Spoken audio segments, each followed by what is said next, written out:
Hi, I'm Reb Myron. I'm a minister through Pathways of Light, and I've been a Course in Miracles student for 43 years.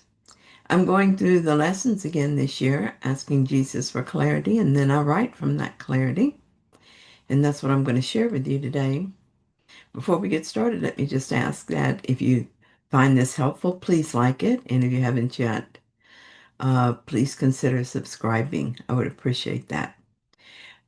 Also, I love getting comments. So if you have something to share, please do so. So today we're going to begin with a new topic. And we're number 13. What is a miracle? Well, Jesus tells us that a miracle is a correction, and that while it doesn't take us out of time, it paves the way for our awakening. I've experienced many miracles, as have we all.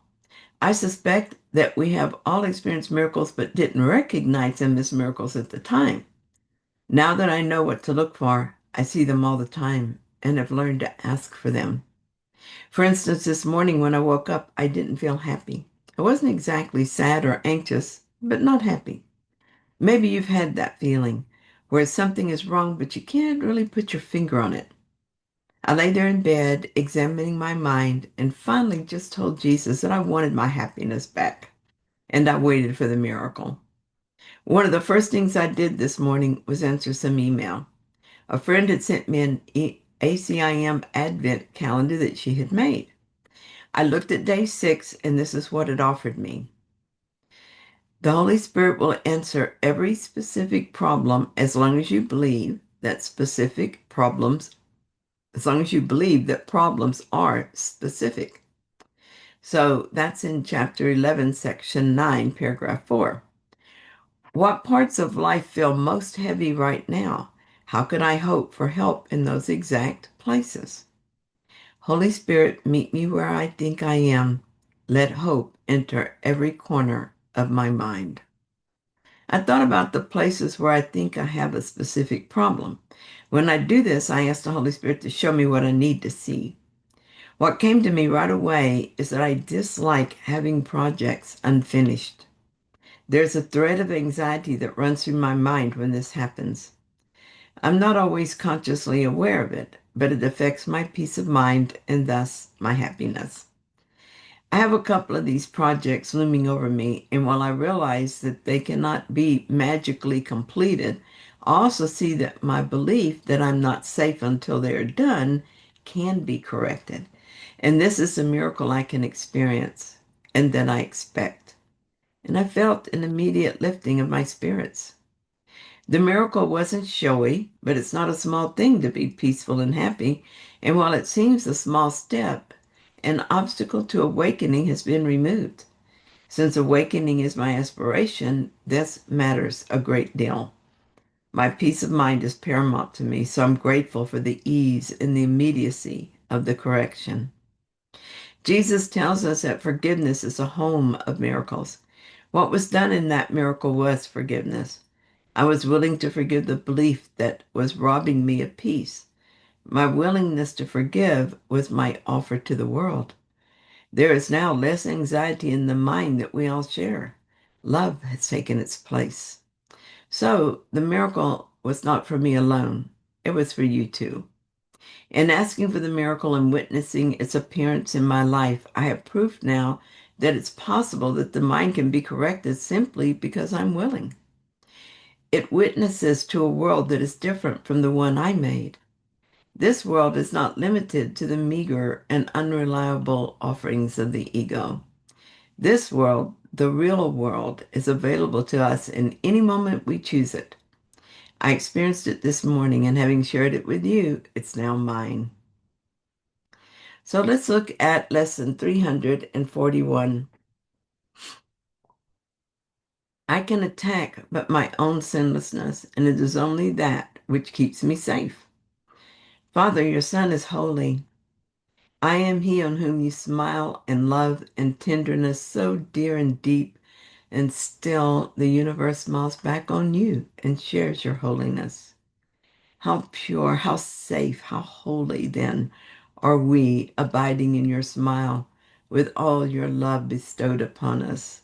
living one with you, in brotherhood and fatherhood complete, in sinlessness so perfect that the Lord of sinlessness conceives us as his son, a universe of thought completing him.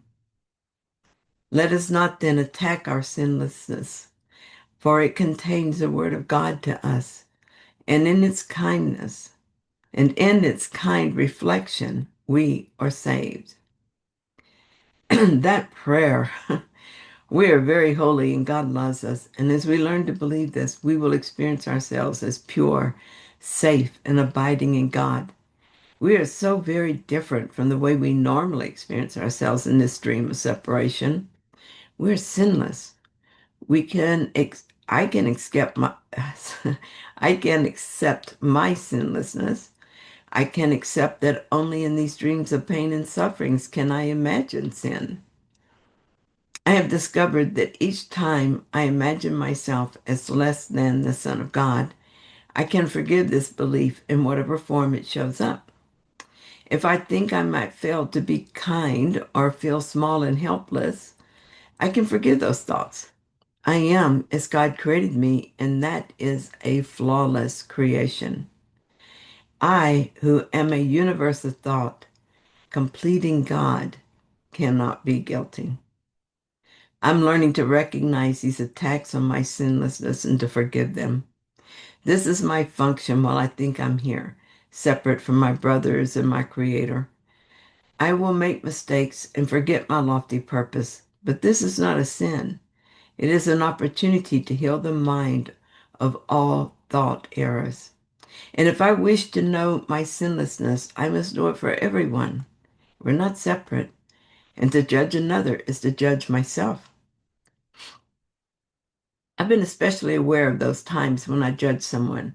When I read about the lawyer who sent me a letter saying I had broken a copyright, I saw that he trolls the internet looking for miscreants like me. My first thought was from the ego. What a waste of an education and of a life.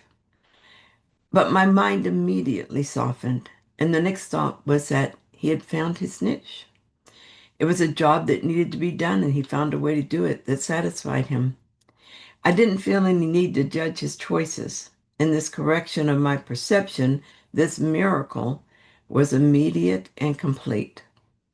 For an instant, I had lost my peace, and then I regained it. It used to take time for me to accept the miracle. Making this choice repeatedly has proven to me that it is a choice I always want to make. That's why I witness the miracles so much faster now. I've learned that when I attack someone's sinlessness, I attack my own. I am sinless, as is everyone else, and I intend to honor that truth. And so I keep practicing the thought, noticing the thought, offering it up, allowing the correction to come. It's a simple rhythm now, one I return to again and again. Every small willingness shifts the mind, and each shift brings a quieter, steadier peace to my day. Each miracle reminds me of my sinlessness. Well, thank you so much for joining me, and I'll be back soon with another reading. See you then.